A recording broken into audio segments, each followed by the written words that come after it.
Assalamualaikum warahmatullahi wabarakatuh. Pada materi struktur tertentu satu, saya akan mencoba menjelaskan bagian struktur balok sederhana dengan tumpuan sendi dan roll. Ya. Sendi di simpulan segitiga, dengan roll ada lingkarannya, gitu ya. Nah, kemudian di atasnya ada beban P dengan jarak A dan B sepanjang L ya. Maka dengan rumus keseimbangan gaya atau momen, sigma momen di A sama dengan 0, artinya semua momen dari titik A sama dengan 0, maka reaksi VA kali L dikurangi P kali A sama dengan 0, akan ketemu VB sama dengan P kali A per L. Demikian juga untuk menghitung reaksi di A dengan sigma momen di B sama dengan 0, maka VA kali L dikurangi P kali B sama dengan 0, maka VA akan sama dengan P kali B per L. Nah, ini perlu dikontrol supaya total gaya vertikal sama dengan 0, sehingga VA ditambah VB dikurangi beban P sama dengan 0. Ya, harus ingat pada garis vektor arah dan jarak. Nah, pada contoh 1, saya mencoba akan memberikan contoh P sama dengan 1,5 ton ya pada simple beam ya ini atau balok sederhana. Maka dengan rumus yang telah dijelaskan sebelumnya, VA dapat dihitung secara mudah ya jika gaya dan jaraknya diketahui ya. Maka VA akan sama dengan 1,5 kali 4 dibagi 6 sama dengan 1 ton. Demikian juga untuk menghitung reaksi VB akan sama dengan 0,5 ton.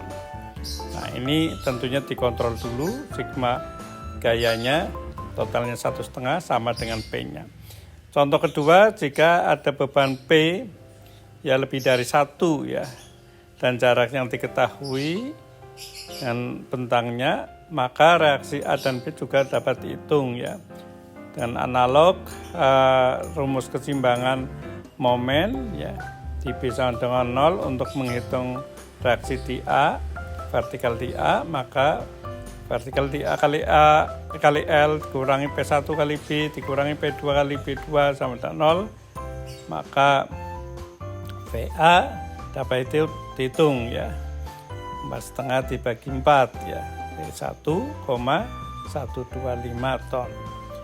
Nah, demikian juga untuk menghitung reaksi di B, maka dengan sigma momen di A sama dengan 0 akan ketemu ya VB kali 4 dikurangi 1 kali 1 dikurangi 1,5 kali 3 sama dengan 0, maka VB akan sama dengan total jadi 5,5 dibagi 4 akan sama dengan 1,375 ton.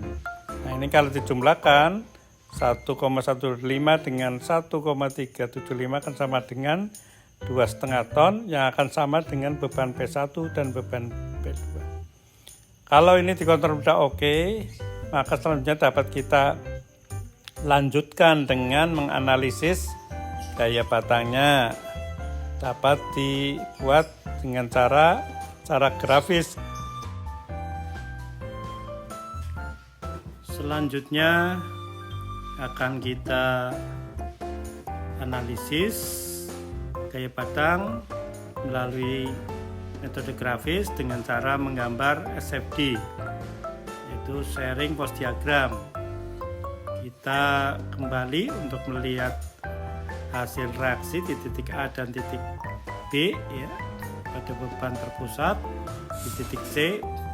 Maka kita analisis setiap titik, yaitu titik di A atau SF di A sama dengan 1 ton karena adanya gaya di 1 ton. Kemudian SF di titik A sampai C itu juga 1 ton ya, tidak ada gaya batang lain. Sedangkan FS di titik C maka ada pengurangan sebesar P, yaitu dikurangi 1,5 jadi menjadi min 0,5 ton. Untuk Fs di sebelah kanan C maka akan pengurangan juga sama 0,5. Jadi nilainya akan tetap 0,5. Dan pada saat di titik B persis itu ada reaksi B ke atas, jadi ditambah 0,5 jadi kembali ke 0 ya. Jadi bentuk gambar reseptinya seperti pada gambar ya, di mana dari A sampai C adalah nilai positif 1 ton dan dari C sampai B adalah negatif, nilainya min 0,5. Oke. Selanjutnya kita akan menganalisis momen pada batang dengan metode grafis dengan menggambar bending moment diagram ya, atau BMD. Nah, kita analisis pada titik A dan titik B adalah tumpuan sendi dan roll. Jadi momennya adalah 0 ya, itu. Jadi ujung 0 ya.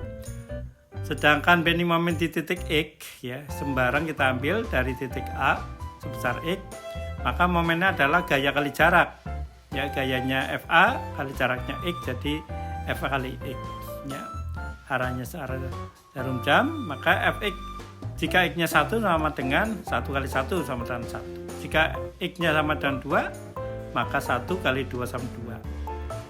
Dan pada saat di C yang kebetulan X-nya sama dengan 2, maka besarnya adalah 1 kali 2 sama dengan 2 ton. Nah, pada saat sebelah kanannya, maka pengurangannya ada pengurangan terhadap P terhadap jarak yang ditinjau, yaitu 1 kali 3 dikurangi P kali X min 2 ya, jaraknya 2. Nah, sehingga 3 dikurangi 1,5 sama dengan 1,5 ton ya. Nah, jadi nanti titik B akan kembali ke 0 ya, sehingga gambar grafik dari BMD ini juga linear ya, tetapi maksimum ada titik C sebesar 2 dan titik A dan titik B 0, sehingga berbentuk seperti segitiga ya. Nah, itu. Nah, nilai maksimum ada di titik C ya, gitu. Nah, seperti itu maksimumnya. Oke, ini adalah gambar BMD. Oke, rekan-rekan bisa mencobanya sendiri untuk kasus yang lain. Terima kasih. Assalamualaikum warahmatullahi wabarakatuh. Selamat mencoba, selamat belajar.